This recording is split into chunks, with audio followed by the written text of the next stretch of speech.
घोर कलयुग के समय में मन इंद्रियां इंसान पे इतनी हावी है, इतनी छाई हुई है कि उसे इसके अलावा कुछ नजर नहीं आता। काम वासना, क्रोध, लोभ, मोह, अहंकार, मन, माया, सात का ऐसा चक्रव्यूह है कि इससे निकलना कोई आसान काम नहीं है।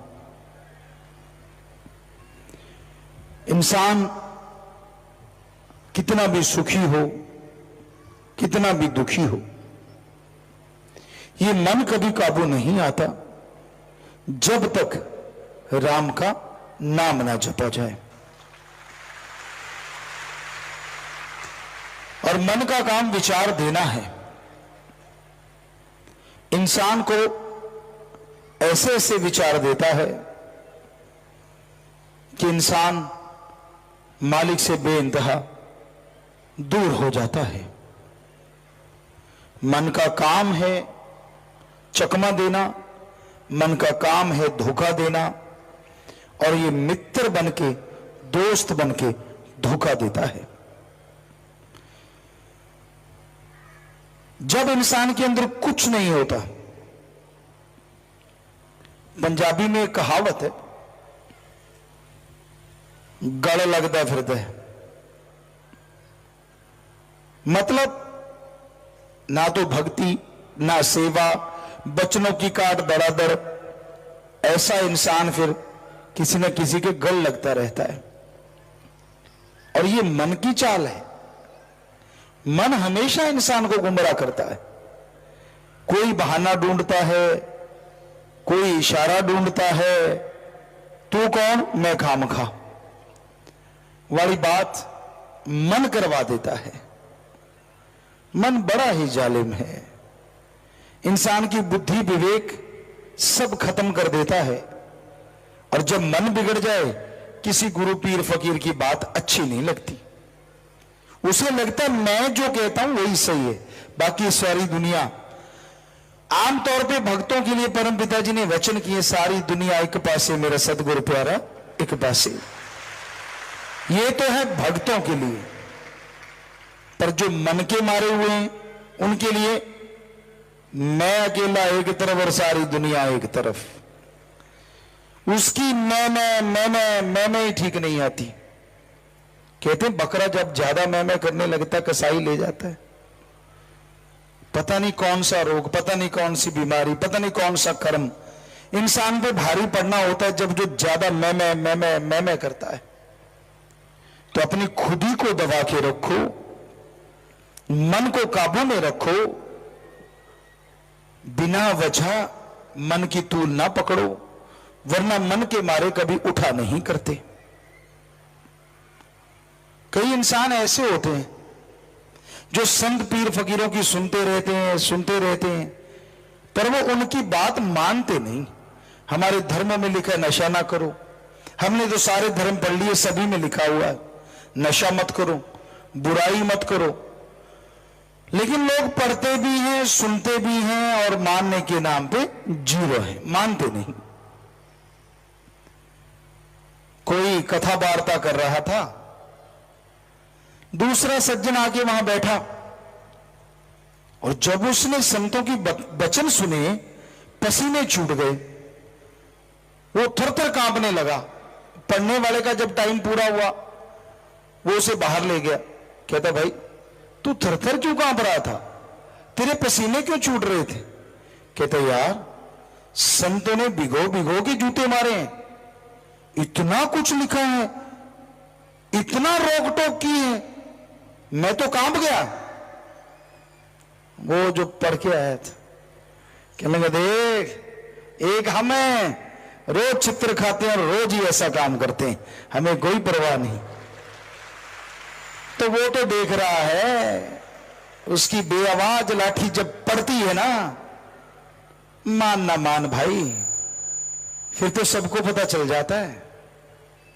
क्यों मन के पीछे चलते हो? क्यों मन के बहकावे में आते हो?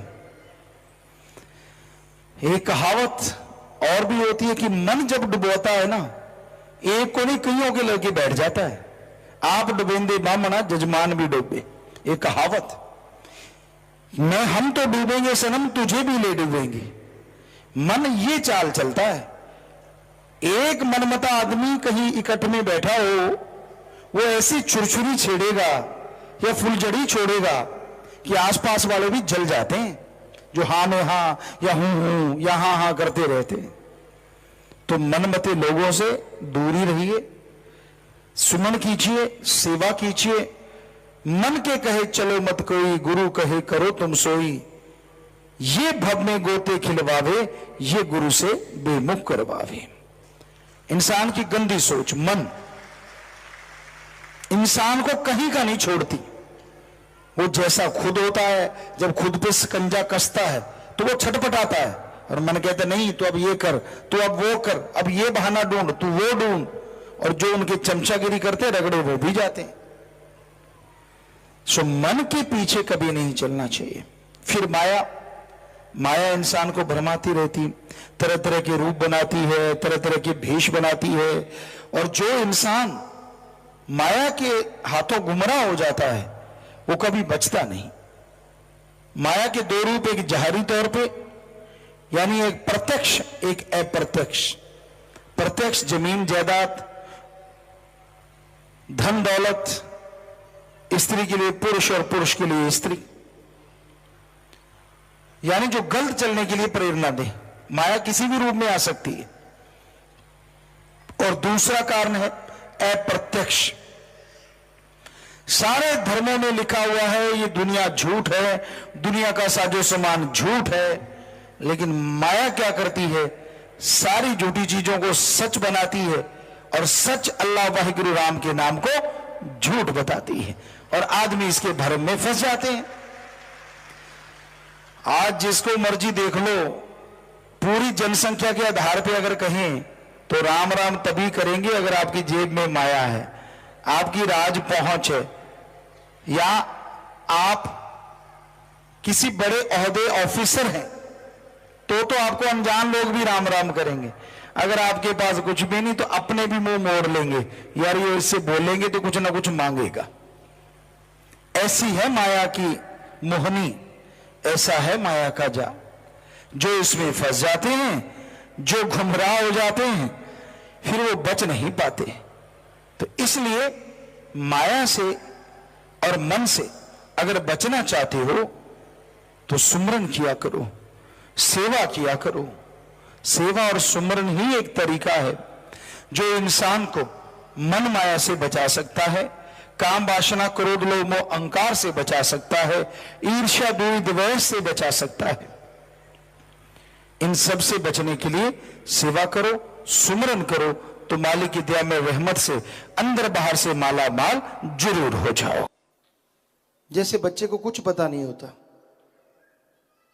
मां बाप की उंगली पकड़ता है, जिधर मां बाप ले जाता है ले जाता है, कोई दखलंदाजी नहीं होती, क्यों किंतु परंतु नहीं होता।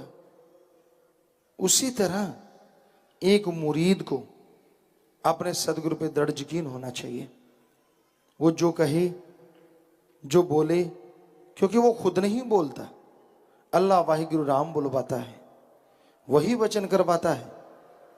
तो आप अगर उसकी बात सुन के अमल कर लेते हैं, समझ लीजिए आपने अल्लाह वाहिगुरु राम की बात सुन के अमल कर लिया।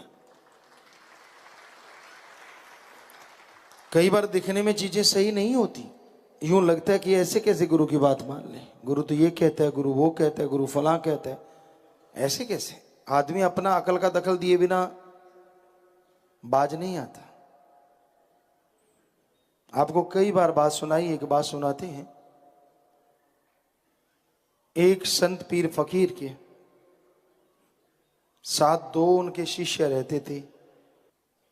समय आया गुरुगद्दी देने का, तो गुरु ने कहा साथ संगत को, भाई हमने गुरुगद्दी बख्शनी है, किसको दें। साथ संगत ने एक बार तो कहा नहीं जी, कहने के नहीं वो तो हमने तय कर लिया है, आप बताइए हम किसको दें। तो एक ऐसा था सीधा साधा, एक आदमी उनमें से जो शिष्य था बड़ा तेज था, साथ संगत आती, बातें करना, अपने नंबर बनाते रहना, सब कुछ आश्रम से सब कुछ खिलाना पिलाना और नमहोर अपनी जड़ देनी। ये कभी ना कहना कि गुरुजी के हुक्म से, भाई देखो मैंने कहा तो आपको इतनी खुशी, मेरे होते आपको क्या फिक्र, मैं ये करूंगा, मैं वो करूंगा, मैं ये करवा दूंगा, मैं वो करवा दूंगा। तो नेचुरली जो ऐसा करेगा उसके यार दोस्त भी ज्यादा होते हैं। तो सभी ने सोचा कि यही ठीक है। गुरुजी को शाम को बताया, गुरुजी ये ठीक है। गुरुजी कहते भाई आप तो देखेंगे, बताएंगे आपको, अभी नहीं। 5-4 दिन हुए तो दोनों शिष्यों को साथ संगत के सामने बुला लिया। कहने लगे भाई ऐसा करो, ये ऊंट है, वो लकड़ी की सीढ़ी है। तो इतना कह के गुरुजी चले गए। अब जो चतुर चालाक था, साथ संगत के साथ